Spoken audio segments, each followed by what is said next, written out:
may bago tayong dating ulit for the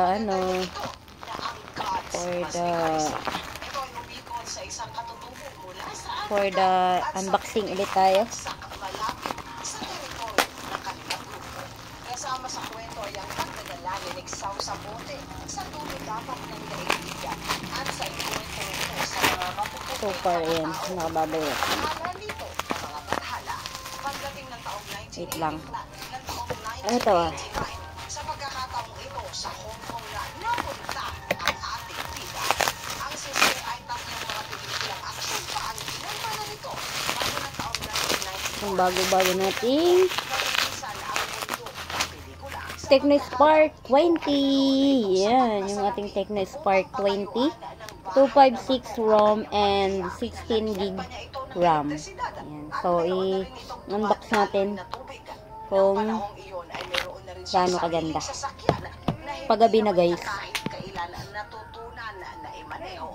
Ayon sa yumaong direktor na si Jamie Uys, siya mismo ay nagmula sa pareho katutubong bayan ni Nixaw. Nakita niya ito nung siya ay nagkaroon upang obserbahan lang sana ang pamumuhay. So, meron tayong dual speaker, tapos meron siyang G85 Super Boost processor. Meron na din siyang 50 megapixel clear main camera at meron siyang 32 megapixel growing selfie, and meron din siyang 3 light mode no, na pang natin sa ganyan sa selfie. So 16 gig RAM and 256 gig ROM, no, extended ba yan. So yan, check na natin kung good yung laman bago natin i-release para hindi tayo maanuhan, diba? Maanuhan ng umorder sa atin na goods pa. Ayan, meron pa siyang yan. So, ano yung kasama? Ano yung mga inclusion dito sa ating cellphone? Ayan. So, meron tayong the unit, syempre. Mamaya mo na yung unit. Ano mga kasama? Visual, yung karton. Ayan. Warranty. Meron tayong case. Ayan yung case. 3 case. And meron tayong charger. Ayan yung kanyang charger. And ito rin yung, ayan, wala lang headset. And meron din kasamang susi. Ayan. So, yung naman, yung box na. Yung jelly case. So, ayan, yung ating Tecno 20. So, stereo dual speaker na siya. Dito is sound validation. Diba? So, ito yung kanya. Ang kanya pala natin na model is black ito. Ayan. Ang ganda. Pero, yun, sobrang ganda din ng kanyang sobrang ganda. Dual speaker. Andito isang speaker. Ito yung isa. Type C na din po ito, guys. Type C. Ayan, ang speaker. Ayan yung kanyang camera. So, open na natin.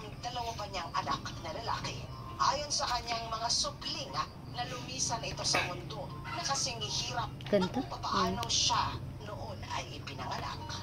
Mga katinagalog ko, napanood niyo ba ang pelikula na Gods Must Be Crazy? Isulat po ang inyong salubin sa comment section sa ilalim. Ganda. Ang ganda ng ating Tecno.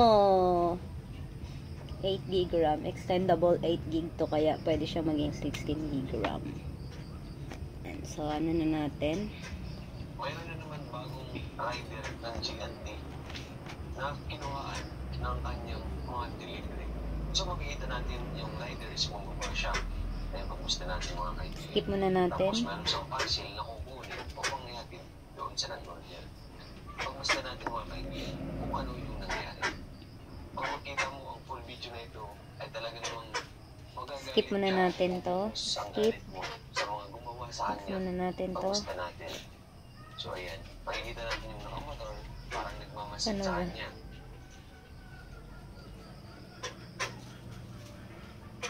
Next. Tinagalog ko, maraming salamat po sa pagsabi niyo sa segment.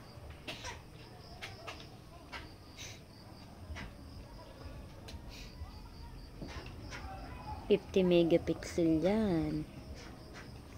Ayan. Ganyan yung ano niya. Sobrang smooth din. Ayan. Sobrang smooth niya, guys. Totoo ang mga higante. Kahit sa Biblia ay makikita sila.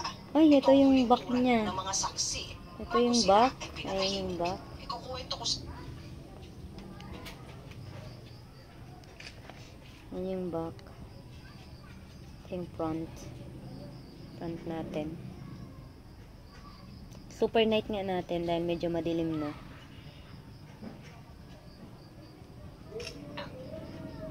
Ayan yung kanyang pang night vision. Totoo ang mga higante. Ngunit masaklap ang kanilang kinahantungan. Kitang-kita mo ako yung pimples ko dito, guys. Ay kuha sa bansa ng Thailand. Ayon sa mga turista, Kitang-kita yung pimples ko. Burahin ko na nga, naiinis na. Kita-kita yung mga ano ko, pimples natin. Ulit sa pa. Sila na bigla na lamang na ito ay magsimula na kumilos. Kaya naman kinuha agad nila ang kanilang mga cellphone at kinuhanan ito mula sa kanila na camera.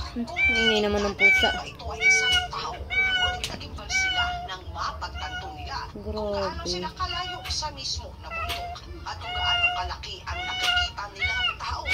Ayan na yung pinaka-zoom ng ating ano. Hindi pa pinaka-zoom yan, ha.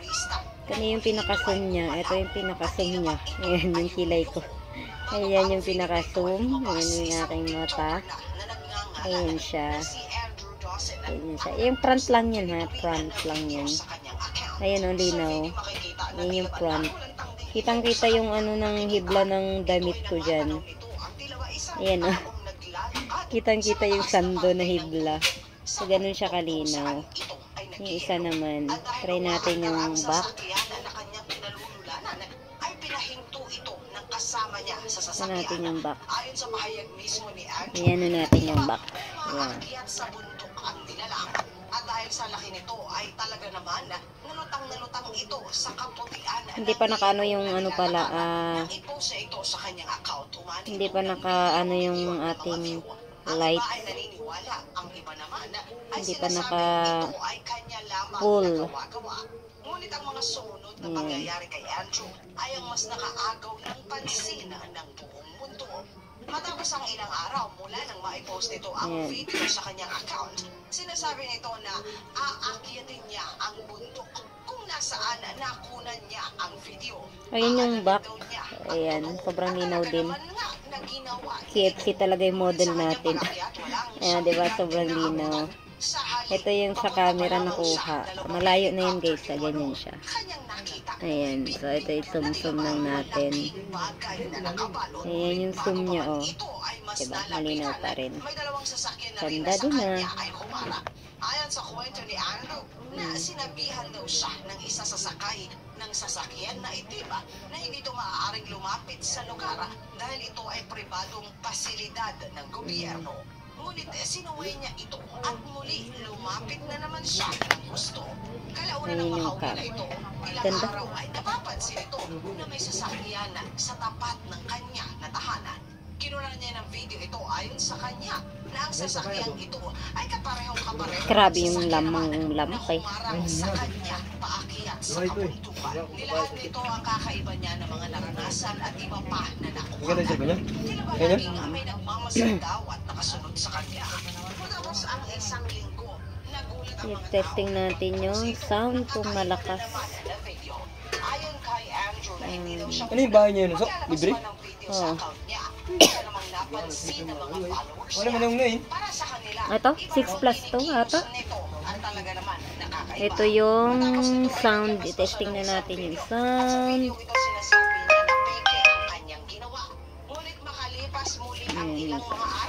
Testing natin.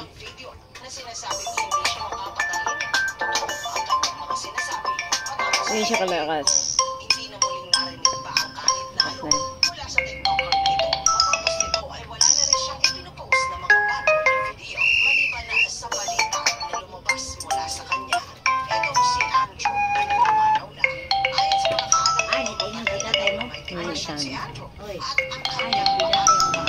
Ya.